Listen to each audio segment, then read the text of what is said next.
Hello, and thank you for joining the National MS Society's live webcast, Promising MS Research to Repair, Protect, and Restore the Nervous System. I'm Kate Milliken, your moderator, and I've been living with MS since 2006.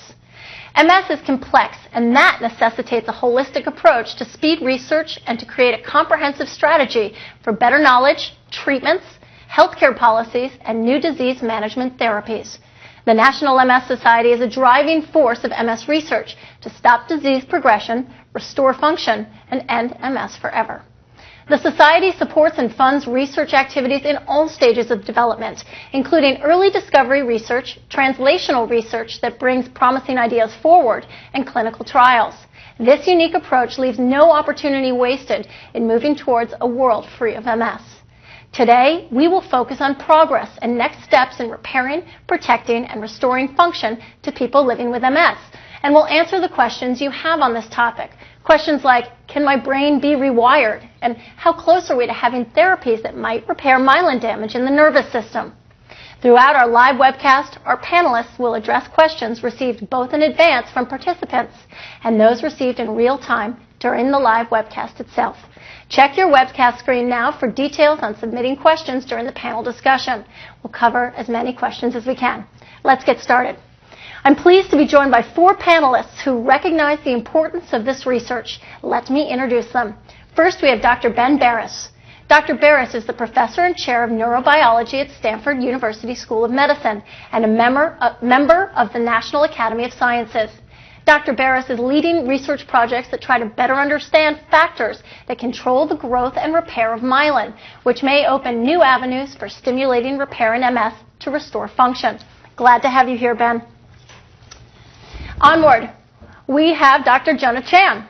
Dr. Chan is an associate professor, the Debbie and Andy Ratcliffe Endowed Chair in Neurology, and a neuroscientist at the University of California, San Francisco. He is the winner of the first annual Barancik Prize for Innovation in MS Research for his work on brain repair in MS. Jonah, thanks for being here. Pleased to be here. In addition, we have Dr. Timothy Coetzee. Dr. Coetzee is the Chief Advocacy Services and Research Officer of the National MS Society, and he oversees mission delivery efforts. Dr. Coetzee leads the Society's global investment in MS research.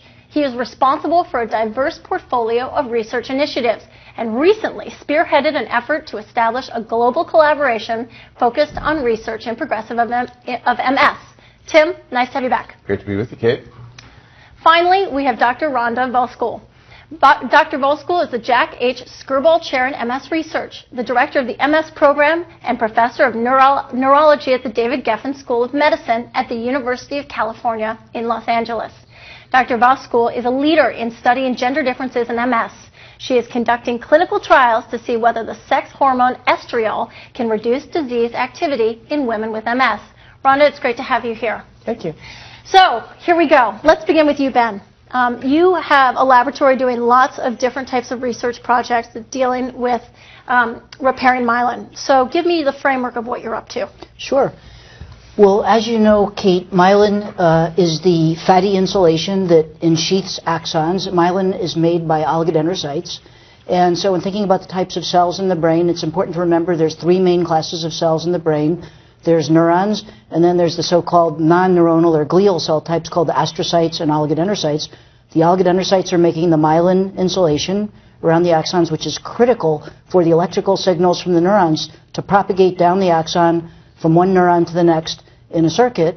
And then there's the astrocytes. That's the other major class of cells in the brain. And many people know less about the astrocytes. They're very mysterious cells. But just like the oligodendrocytes ensheath axons to make myelin, the astrocytes ensheath the synapses, and they support the synaptic connections. And my lab has actually shown that the astrocytes play very active roles in controlling the synapses. Astrocytes actually secrete signals that stimulate the formation and the function and even the elimination of synapses. And so my lab is focusing on understanding the functions of the astrocytes, and in particular, in relevance to today's discussion, the oligodendrocytes. We're trying to understand exactly how the oligodendrocytes lay down their myelin sheaths. Jonah, with what you're doing, how does that tie into what Ben is up to? So my lab has been interested specifically in oligodendrocyte biology, understanding how these oligodendrocytes make the myelin, both during development and after demyelination, such as in MS. So we're interested in understanding how these cells do what they do, and understanding the environment that they're in and how this environment can influence their behavior. Oh. Rhonda, for you, one of your focuses is on neuroprotection. What does this mean? We've actually focused on clinical observations to drive our science, and that would be examples such as pregnancy is good for MS, that men are less likely to get MS, and we focused on sex hormones primarily to ask whether treatments with those could potentially affect oligodendrocytes or astrocytes to cause repair. And so far we've done a couple clinical trials completed and a couple ongoing and another one planned. So, Tim, with all of this research and the different kind of domains that are being worked on, how does this fit in with the MS Society's research landscape? So it's a great question. So, when the Society funds research, we have a big portfolio, and it starts with, amazing scientists like the three we have with us today, who are like all in for solving MS. And we have a portfolio that has really three big buckets. We want to fund research to stop disease progression, to restore function, and end the disease forever. And so nervous system repair and nervous system protection research fits into that second bucket of like, what are the strategies we need to rebuild the brain so that we can restore what's been lost and to really help people live their best lives. Then what do we know about why nerves are damaged? So this is a very good question. As you know, Kate, MS often has two phases of the disease process. There's the early presenting stage where patients often have experienced demyelination in relapses and remissions. But then after MS patients have had the disease for perhaps 10 or 20 years, it sometimes enters what's known as a chronic progressive phase, where there is a so-called neurodegenerative process that sets in. And now we're not talking about loss of myelin anymore, but we're talking about loss or so-called degeneration of the axons, as well as their synaptic connections. And this is a more recently recognized process that's going on in MS brains, that the synaptic connections, and the synapses, by the way, are these points of contact between neurons, where an axon communicates the electrical signal or relays the electrical signal from one neuron to the next neuron. And if that synapse is lost or eliminated, then the electrical impulse cannot be relayed and the circuit stops functioning. And so it's very important to recognize in this neurodegenerative phase that synapses are being lost as well as axons. And so as we think about new therapies, there are many targets for thinking about not only promoting myelin restoration, but protecting the axons and getting axons to regenerate and repairing synapses. Which explains exactly why you're doing so many things in your lab.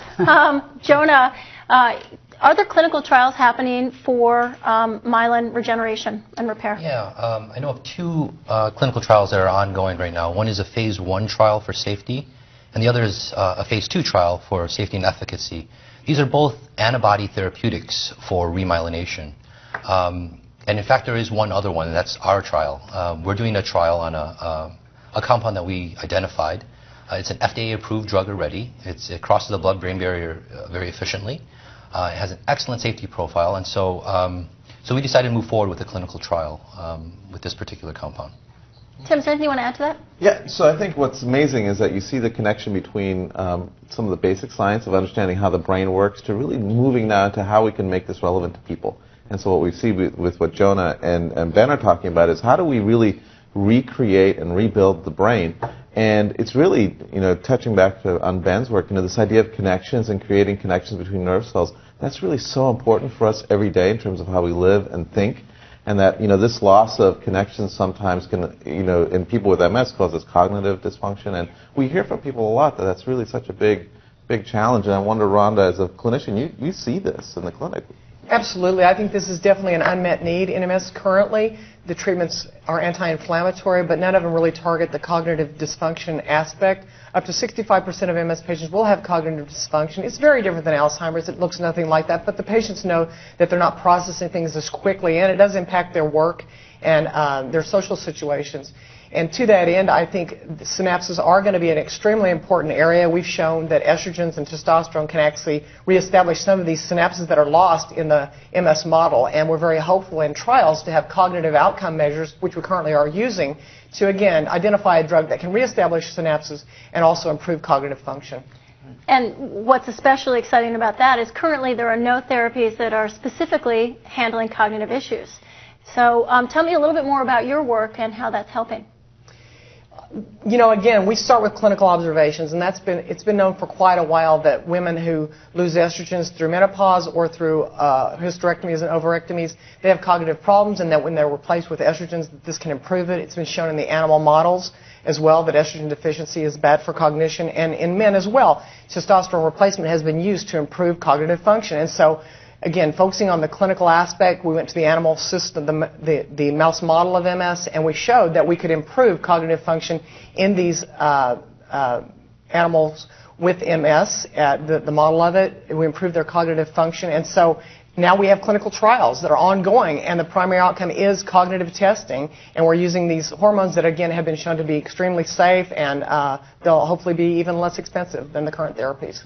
And we know that there are gender differences between men and women. How is that going to affect progress in the lab? I think that the treatments can be tailored for each gender. For example, you may end up at the same place in the end, since testosterone is converted to estrogen in the brain, and estrogen is known to be so neuroprotective. But when you go to treat people, you need to think about side effects. And so I think tailoring, again, an estrogen for women, because they will have good beneficial effects from estrogen outside of their MS, and also testosterone for men is a way to tailor the side effects. So there are beneficial effects that are coming from these, and you're still getting that therapeutic efficacy on with neuroprotection as it relates to synapses and remyelination. Tim, obviously we're hitting it from all sides here. What are some other things that are happening in this field that are exciting you? Sure. So, this is amazing research. I think, we see all these connections being made. I think another really fast-moving area in nerve repair research and remyelination is stem cell research. And really two kinds of stem cell strategies. There's the kind where we try to use some sort of treatment or therapy to stimulate the stem cells we all carry around in our brains that are there to actually naturally repair the brain. And that don't always work properly in MS, so really trying to figure out how we can take advantage of what we all have. And the other part is actually thinking about using things such as bone marrow stem cells and specialized kinds of stem cells to really reintroduce them into the brain to really rebuild and recreate what's happening in the nervous system. I think we 10 years ago, I don't think we would have imagined we'd be at a place where there'd be actually stem cell trials happening, and there are now trials being used to first look at the safety, but next will probably be the effectiveness of these stem cell strategies in MS, which is another really important option as we think about restoring what's been lost. People living with MS probably appreciate the fact that now the stem cell option is going through these clinical trials, but I think there are people that are thinking that they're going to leave the country to try to make it go faster. Rhonda, what's your response to that? I actually don't think it's a good idea to leave the country to do stem cell therapies. And the reason is because I think we have trials ongoing in the United States that are FDA regulated, and the FDA is on our side. They are doing a very good job at not promising things that may not be achievable, but testing very rigorously whether they are efficacious and weighing that efficacy with the risks and the safety issues that could go with them. And I think the safe way to do it is to look at the MS Society's website or clinicaltrials.gov and see the list of clinical trials that are ongoing that the FDA is overseeing and regulating, and then you'll be safe. And so that's what I would do. I would stay in the United States and do a trial that's FDA regulated. And if I could add to that, I think if someone is going to travel, I'd say, make sure you understand, talk to your doctor here, try to understand of where you're going. Because obviously it's important to talk to your healthcare provider and the people that are important in your life to sort of understand what you're doing and to really weigh all of that as as Rhonda makes some really important points. But if people are going to travel, it's really to think about, the implications of what you'll need to look at when you come home. Ben, so one of the things you're doing in your labs is you are trying to look into regenerating nerve cells. What is the thing you're most excited about what's happening on that front? Well, regeneration and repair in the brain involves not only regeneration of myelin, but regeneration of axons and regeneration of synapses, and they're all separate processes that are under differential control. So one of the things I'm very excited about is that, as I mentioned before, there's been recent attention to the so-called gray matter degeneration in multiple sclerosis, and this includes loss of synaptic connections, as I mentioned before. And my lab has identified a pathway called the complement cascade. It's actually a well-described immune system pathway, but people didn't really realize it was operating in the brain. We found that this pathway is actually operating to destroy the excess synapses that are normally generated in a developing brain. And interestingly, the pathway turns off, but in the setting of adult brain in neurodegenerative diseases, such as Alzheimer's disease and multiple sclerosis, the pathway turns on aberrantly at synapses once again, and this leads to their destruction. What happens is the complement cascade proteins precipitate on the synapse, and then a nearby class of glial cells called microglia, these are immune cells, actually literally eat the complement-coated synapse and remove it and destroy it.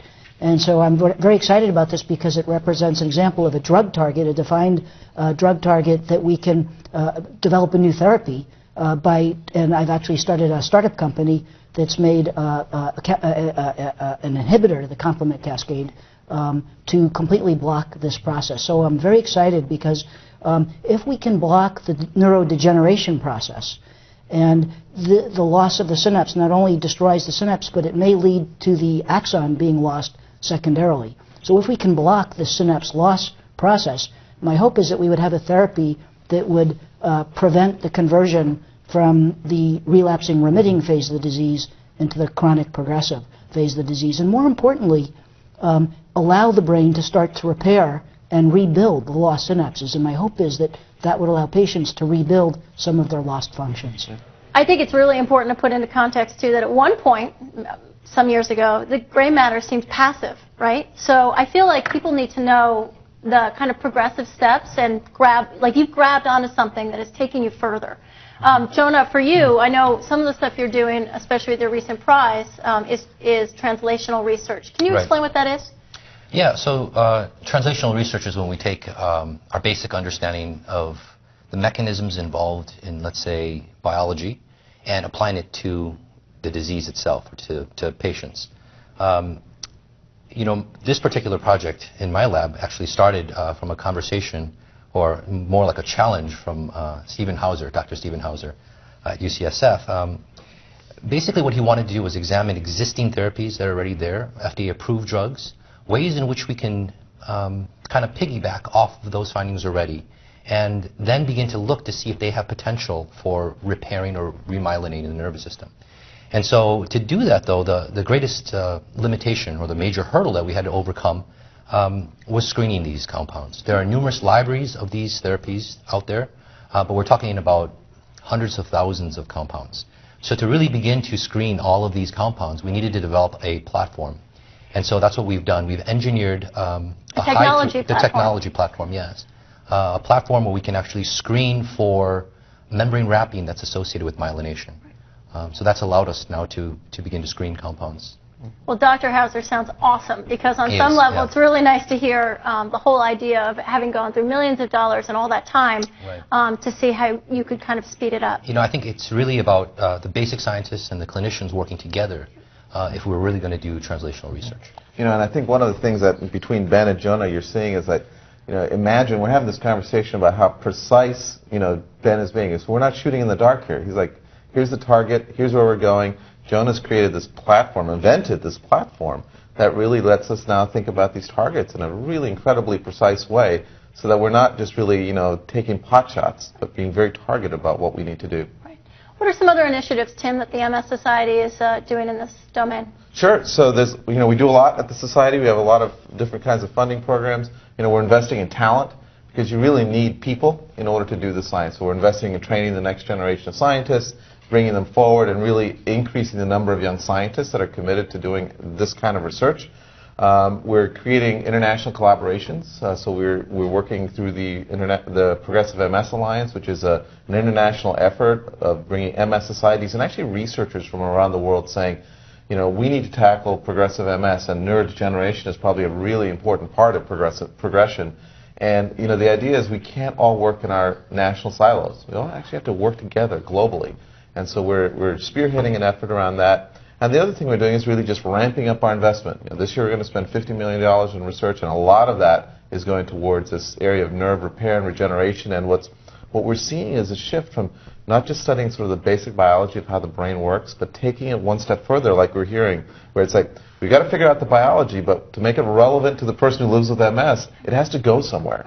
So I say for someone living with MS, one of the things that's very exciting is the whole idea of regeneration and repairing your myelin. You go in for an MRI, you see you have a lesion, and you think, it's a one way that you're diagnosed. So, and I speak from my personal experience, I had a lesion that lessened or began to reverse.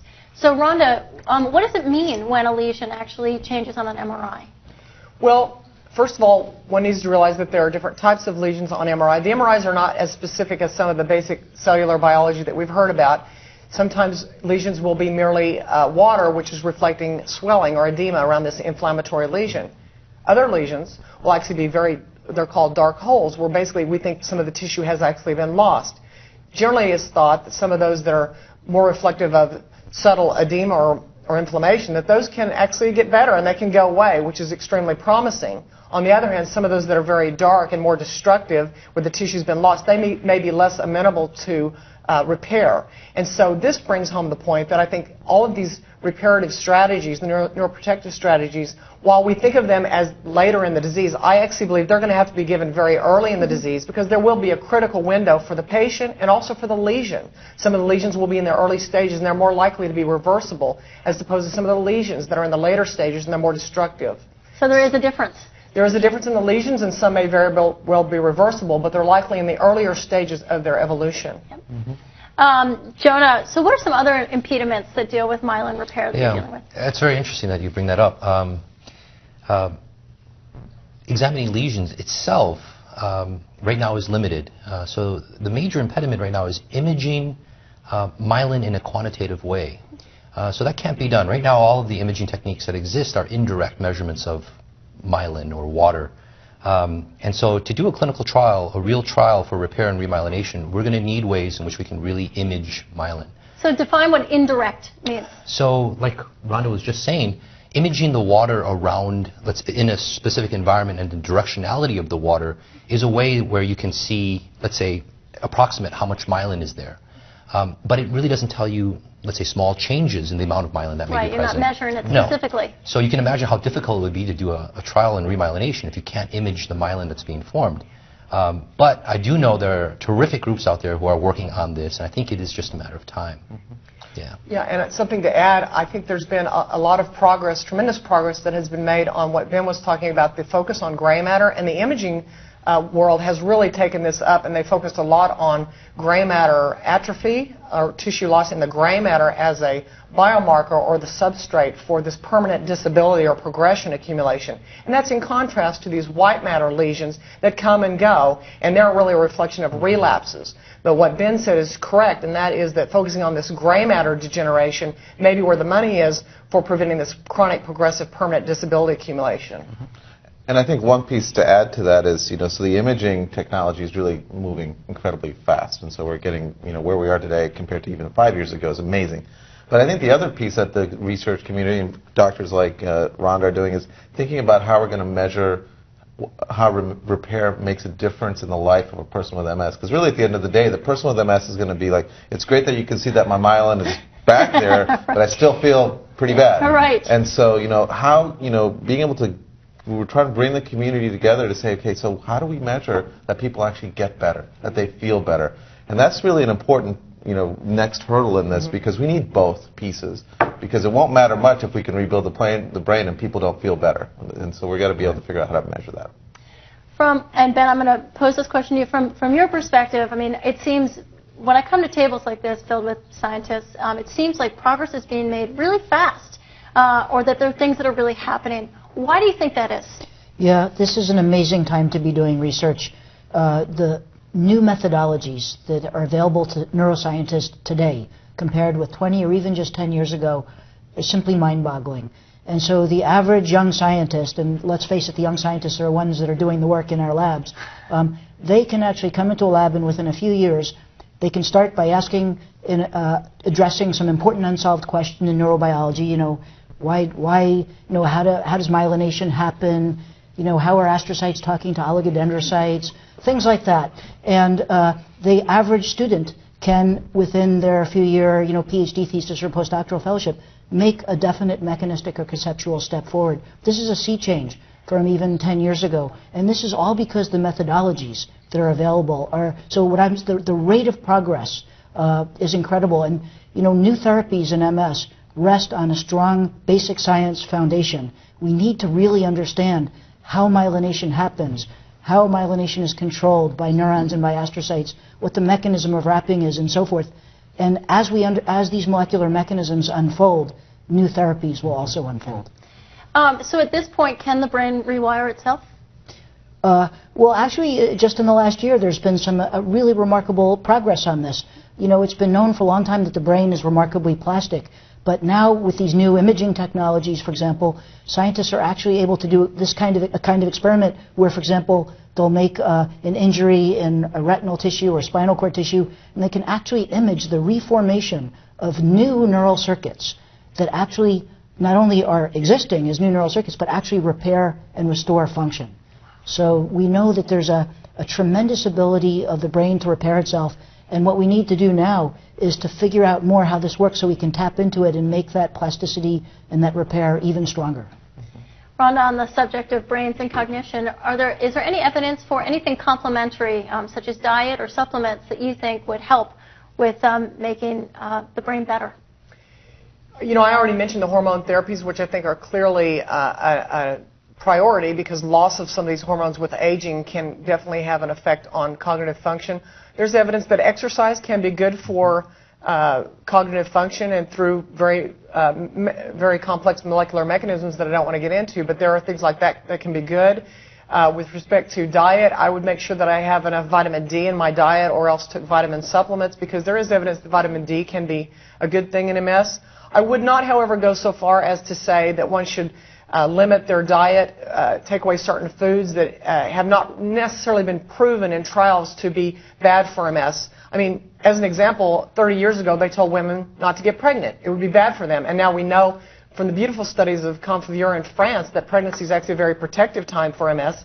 And again, I'm a little reluctant to take away things unless they've really been proven. So my view on diet is have a well-balanced diet, make sure your vitamin D level's within the normal range, but don't take away things unnecessarily from MS patients. Is there vitamin D in chocolate cake? Sounds great. Awesome. So I'm at a table, obviously, with three very active scientists, and I'm sure the viewers who are watching this webcast want to know, how can I get involved? Can I be part of any of these clinical trials? Thoughts? So, easy way for people to find out if there's a trial happening in the area is to visit our website at the nationalmssociety.org. We list clinical trials in MS that are active. You can also go to clinicaltrials.gov, which lists all of the clinical trials that are registered and recruiting. The important thing is to look, is there one in your area? Is it, do you have the type of MS that they're recruiting for? Are you a candidate for it? Not everybody is the right candidate for a clinical trial, but there's a lot of trials that are recruiting, and I know Jonah is, I know Rhonda is recruiting, and the important thing is to really understand what you're getting into, but also to participate, because so many of these therapies really only get developed because people with MS decide I want to participate in this to try to make a difference, and it's a really important role that people with MS can play in making sure that we can develop the therapies we need. I'm going to ask a dangerous question to Jonah. From your perspective of what you're seeing, can the effects of MS be reversed? Well, I know scientists don't like questions like that. Yeah, well, I think we all hope that we can restore function that's been lost. But we don't know that. We can't say for certain that we will restore all function. But I do know that there are clinical trials ongoing. So I think what we need to do is learn more about the repair and remyelination process in MS. We know very little about it. And I think this is the first step. The first step is to do the clinical trial, and then we're going to get so much more information that will come back to the bench and then go back to the bedside.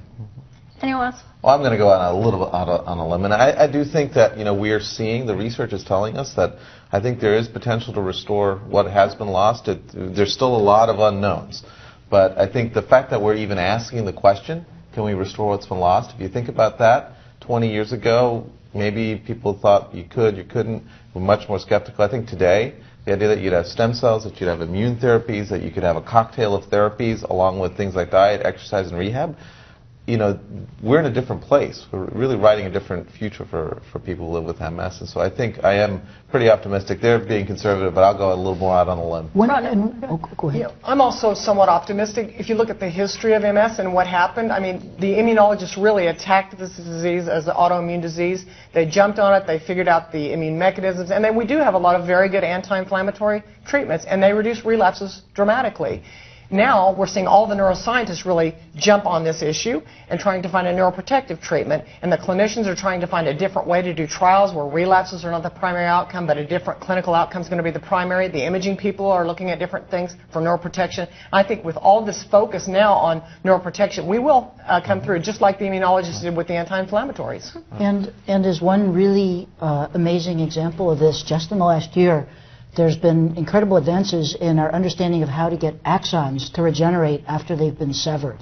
And in animal models, for example, if you cut the optic nerve axons, they never regenerate.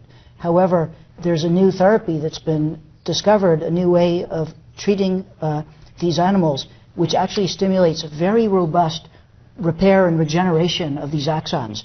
And what's amazing is not only do they grow all the way back down to the optic nerve, but they keep growing into the brain, into their normal visual centers in the brain, and they make their specific and appropriate, correct, neural connections. And people are now studying whether this restores function. The expectation is that it probably will, because this regeneration is so faithful to the way it would have happened during normal development. And I think that this is this is an incredible landmark advance in repairing our brains, and I think it shows you, the rate of progress that's happening now. And I think, just hearing Jonah's example of the clinical trial he's doing is really a great example of how really things have just changed. So, in less than a year, you went from inventing a platform technology to doing a screen to now enrolling your first patients. And, 20 years ago, we would have sort of fumbled around because we didn't understand the disease as well, really didn't have the outcome measures. But now you have one example of, less than 12 months, we're out to doing trials. And I think that's just going to keep, revving up the cycle of getting more and more therapies built faster. Joan, I'll throw this question at you. When you are doing your studies, how are you thinking about the people living with MS in terms of relapsing, remitting, and progressive? Yes, so I think when I think about people with MS and the whole process of repair and remyelination, because this is what we study, it's really about the axons, and whether they're degenerating, because we know that underlying the chronic disability in MS is the loss of these axons. It's this neurodegeneration that occurs. So what we need to do is understand better how to keep these axons alive, because remyelination therapies aren't going to work if the axons are not there. And then more and more research has been showing that remyelination itself may be a means to prevent progression and neurodegeneration, because they're intimately associated with each other, it seems like. Wow. Yeah. Ben or Ron, anything to add? I know you guys have both kind of touched in on the difference of progressive and relapsing remitting. They are clinically different, but I don't know that it's necessary, and they are linked to inflammation, but then it's almost like the neurodegenerative process takes on a life of its own. But the surprising thing is that the gray matter atrophy, which we talked about as a marker for this progression, it actually occurs relatively early. It's just that people have a lot of compensation that they can use to overcome these differences. And so I think that in some ways splitting these so severely between relapse remitting and secondary progressive may be an element of the old way of looking at the inflammation, which is clearly dramatic in the initial relapse remitting group, and it basically wanes and goes away in the secondary progressive late group. But I'm not so sure this neurodegenerative process isn't going on all along as a substrate in the background, and that these neuroprotective treatments shouldn't necessarily, and I actually do think they should be used in all groups, relapse remitting, secondary progressive, and primary progressive, because I think it's happening. It's a different way of thinking things. It's a different way of thinking about trials, a different way of thinking about the subgroups when you start talking about the neuroprotective or neurodegenerative aspect. Mm-hmm. I think an important point that I would extend that into is that once you realize that the brain, that these are lifelong processes, that the brain is constantly adapting and overcoming some of the difficulties imposed on it by the disease process, one realizes that actually to develop a drug you really don't have to do that much because this is a lifelong process. All you need to do is tip the balance a little bit in favor of the repair side, and you might have an enormous benefit. Huh. And I think that's what's important is you think about this conversation, 5 years ago, we were, it was a lot of the focus was on relapsing remitting MS. Primary progressive and secondary progressive still don't have any treatment options, but we're talking about, new therapies that target all aspects of the disease. So whether it's secondary progressive, primary progressive, relapsing remitting, really addressing the whole spectrum. Right. And, there are trials now going on of therapies in progressive MS so that people who live with progressive forms of the disease can look forward to the same kind of future that people who live with relapsing remitting MS have today. Right, or at the very least get benefits that come from the research that's being done today, Absolutely. even if it's not whole. Tim, I had recently read an article about epsilon toxin actually destroying cells on myelin, preventing it from re-upping your myelin. What's the story? What's the story there? No, that's a great and interesting story. So epsilon toxin is something that's made by a bacteria called Clostridium perfringens. Oh, something boy. like that. Yeah, I know. Sorry, I had to nerd out on you for a second, Kate. It's a soil bug bacteria, and the thing is, most of us aren't exposed to it. But there was a researcher, Dr. Tim Vartanian at Cornell, discovered, a person who lives with MS had a flare, and they kind of discovered that this person had this bacteria in them. And what they learned was that the Clostridium puts out a molecule, a toxin, and it's a defense mechanism that the bacteria uses to protect itself. But you put it in a human being, that's kind of a bad thing. And it turns out that goes to the brain and really, causes it latches onto the myelin, actually, for reasons that we don't quite know, and really triggered some damage. And so what they're doing now is, of course, this is one case. I mean, it's a human being, a person who lives with MS, but they've studied it and they published it, and now they're looking at ways to figure out, is this a broad, is this something we see in other people, and could that give us a clue as to a potential trigger for the disease. So it's a connection of how Mother Nature can really surprise you sometimes, and also smart doctors looking and understanding, well, this is different. What I'm seeing with this person who lives with MS, maybe there's some clues in here, and that's why you always have to really keep yourself curious about what's happening Environmental factor. in the environment. Right. Rhonda, specifically in your study, is it possible for a woman to take a birth control pill or hormone replacement therapy and have a positive effect with the MS? I don't think MS is an easy disease, and I think by now, if birth control pills had a major dramatic effect on ameliorating this disease, we would know it by now. And indeed, retrospective epidemiologic studies have shown that birth control pills don't. And the reason for that is because birth control pills are a very mixed bag. They contain estrogen, different kinds of estrogen, progesterone. Some women take it 3 weeks and not another week. Some take progesterone only. They don't take estrogen at all. These have generally been lumped all together. Oh, by the way, there's also high dose and low dose. We all know about that, estrogens and birth control pills. And so my view has been that I personally don't believe that oral contraceptives have a major influence. And what we've based our estrogen study on isn't that. What we've based it on is pregnancy. And pregnancy has a novel estrogen called estriol that's made by the fetal placental unit. Is safer than the other estrogens that we know and love, or we don't know and love, that affect breast and uterus. Estriol is much safer, and it is again, the pregnancy estrogen. On top of that, we are giving a dose that is physiologic with pregnancy, which is a much higher dose than you would see occurring in the natural menstrual cycling level. And so I think, again, my view is to base things very much on Mother Nature. Mother Nature is very smart, and during pregnancy, there's a reason why you don't want to have a rejection of that foreign baby that you're carrying. It's got half the father's proteins on it to be rejected. There's a reason why you might not want the baby to have myelin damage or neurological damage in the case of an injury. And so it makes sense that pregnancy might be a case where you'd have anti-inflammatory effects, where you would have neuroprotective effects. And it's all for the good of the baby. But the point is that the mother with MS benefits. And so I've tried to stick very closely to the pregnancy estrogen and the pregnancy dose and not take any liberty, just try to reflect what Mother Nature is doing naturally to see if it works in a trial. And so far, the first trial was very promising, and the second one will end in January, and a third one will end in a year after that. Wow. Let's stay specific. Something else that's come up, anti-lingo. Can you describe what it is and what's going on with the clinical trials? Sure. So lingo is a therapy that's being developed by, anti-lingo is a therapy being developed by Biogenetic. It's antibody therapy, and the idea there is to try to sort of clear out some of the damage that is preventing nerve cells from, myelin-making cells from, wrapping around axons. There's been a lot of the basic science. It's cleared through sort of the human trials, and now it's moving into phase 2 to really show, and I think maybe even approaching phase 3 eventually.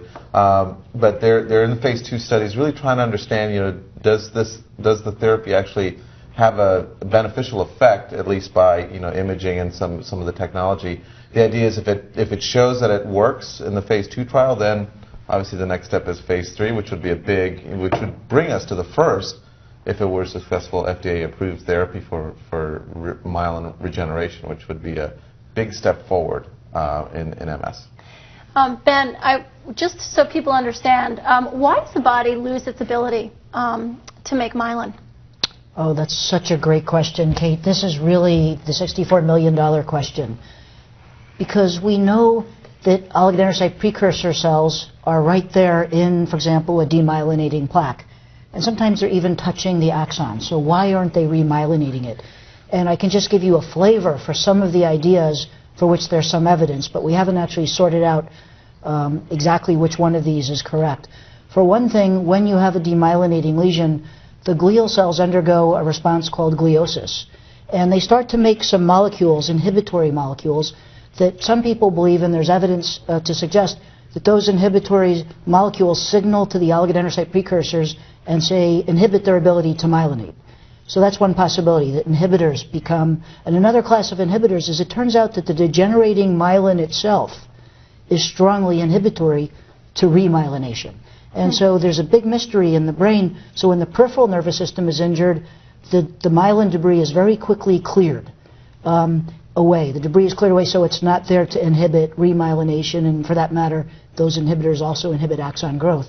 But in the CNS, in the brain and the spinal cord, when you have an injury, oftentimes the myelin debris is not efficiently cleared or even completely cleared, and it may stay there for a long time afterwards and inhibit the oligodendrocyte precursor cells from remyelinating.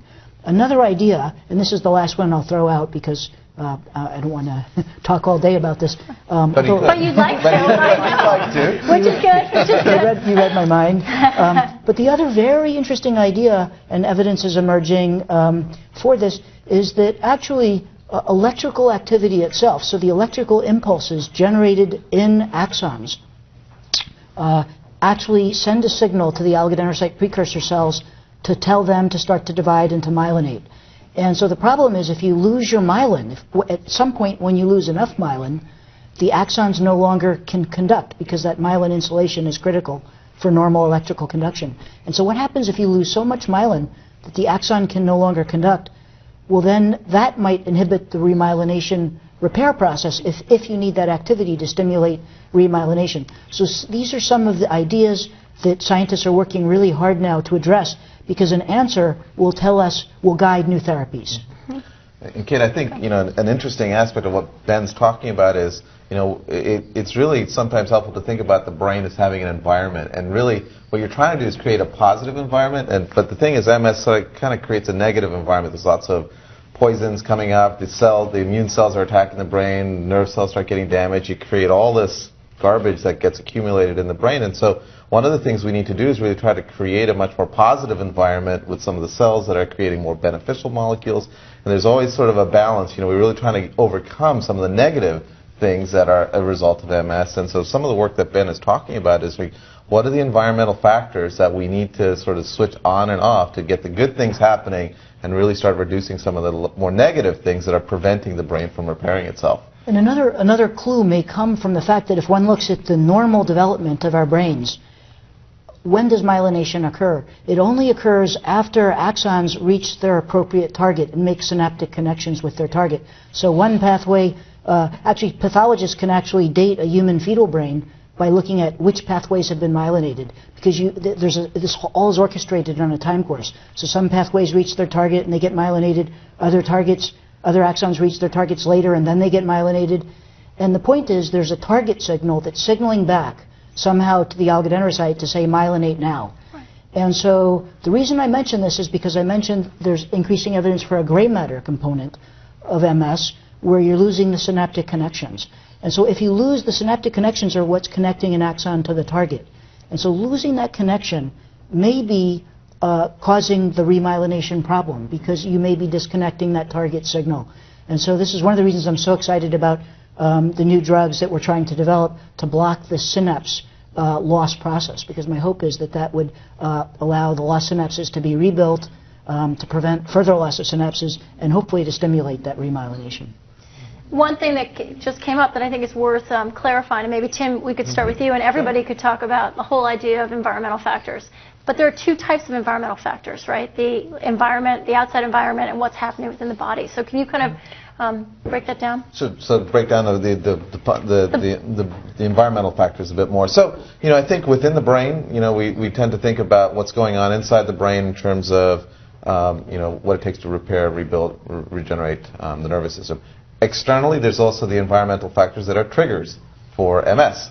So, things like, maybe you have low vitamin D, you take a certain genetic profile, add a low vitamin D, throw in a bacteria or a virus or two, and that really starts a trigger and a cascade that we don't expect. Or some of this research with the bacterial, the epsilon toxin, those are environmental factors as well that really can affect whether or not a person develops MS. And so when we think about environmental factors in in MS, we need to think both about the triggers, but also what are the environmental factors in the body that need to be managed in order to ensure that both the disease can be controlled, but also that we can overcome some of these barriers.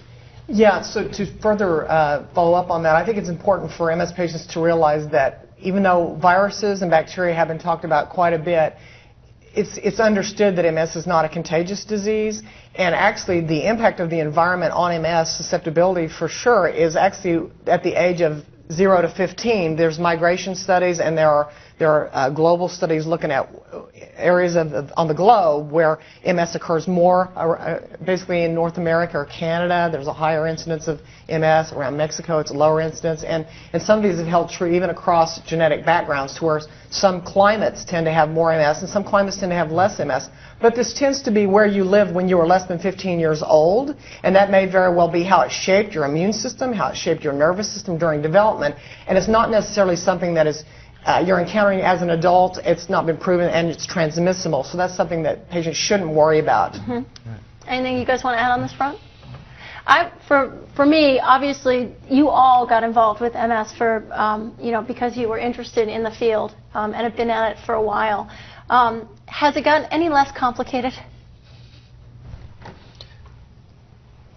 Not all at once. I know. No, I think things are, I think things are progressing rapidly, and in a good way. In a good way. It's very exciting. We heard a little bit about the technology, the breakthroughs. We've talked about a lot of the treatments available, clinical trials. So it's really very exciting.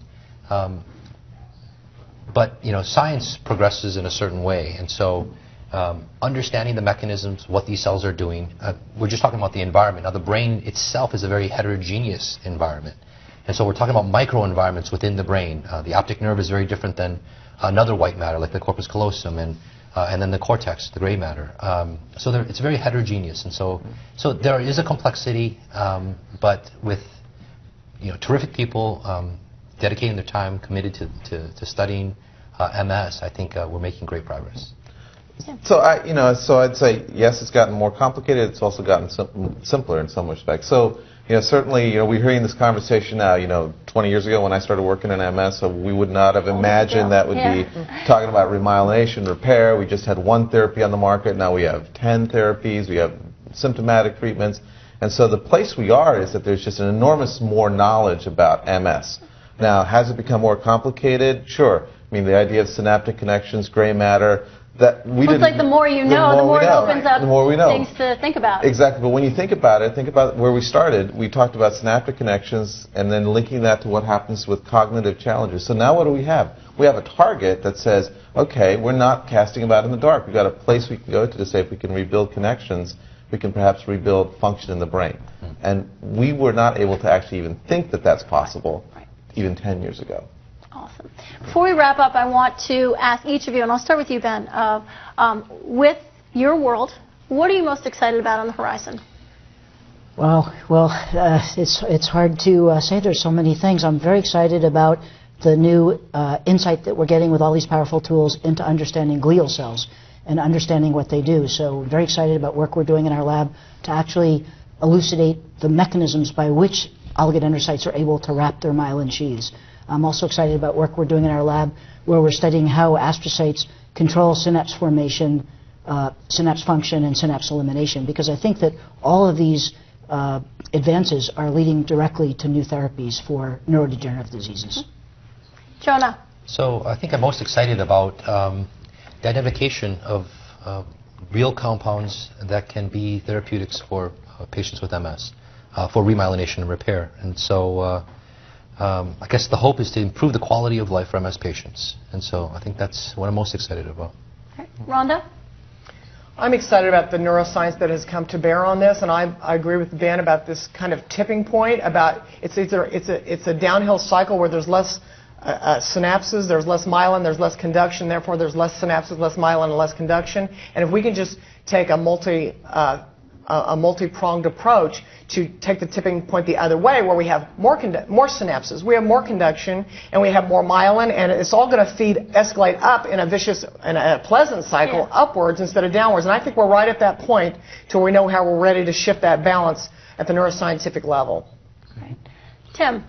Yeah, so I think when I look at the spectrum of what we're doing, the first place I come back is talent. I mean, the number of people that are involved in MS research today is just amazing. There's thousands of scientists around the world that are all linking up together to study different aspects of the disease, whether it's on the early genetics, whether it's understanding the environmental factors, whether it's stimulating myelin regeneration and repair. So when I think about the future, I think the base where the amount of information we're generating today about the disease is incredible. And now we have all this technology, so the kind of technology that Jonah has invented, the kind of work that Rhonda's been doing of taking therapies off the shelf basically and really repurposing them for MS. You think about that set of connections, it's just incredible. And then when we look forward, you can think about, now we're tackling progressive MS and not just relapsing MS. And so the whole spectrum of research, including things like adding rehabilitation. And so you can imagine a future where we could have an individual living with MS who has a therapy to perhaps manage the immune system, protect the brain from damage, restore what's been lost, and, oh, by the way, let's talk about rehabilitative strategies and perhaps dietary strategies so you can live this incredible life. It's really rewriting the future for people with MS, and I think that's what we could be incredibly hopeful for, and that's why we need incredible talents like we have at the table today to really lead that for us. Wow. Well, it's been a total honor hearing about it, especially someone living with MS, so thank you. I want to thank our panelists, Drs. Barris, Chan, Kutsi, and Voskul, for being here today and sharing their expertise with us. I also want to thank you, our viewers, for joining us. If your question was not answered, please speak directly to your healthcare provider or visit the Society website at nationalmssociety.org. You can also contact the Society's Information Resource Center and speak with one of our MS navigators at 1-800-344-4867. Please note that today's webcast will be archived and available for viewing at nationalmssociety.org. Thank you all, and goodbye from San Francisco.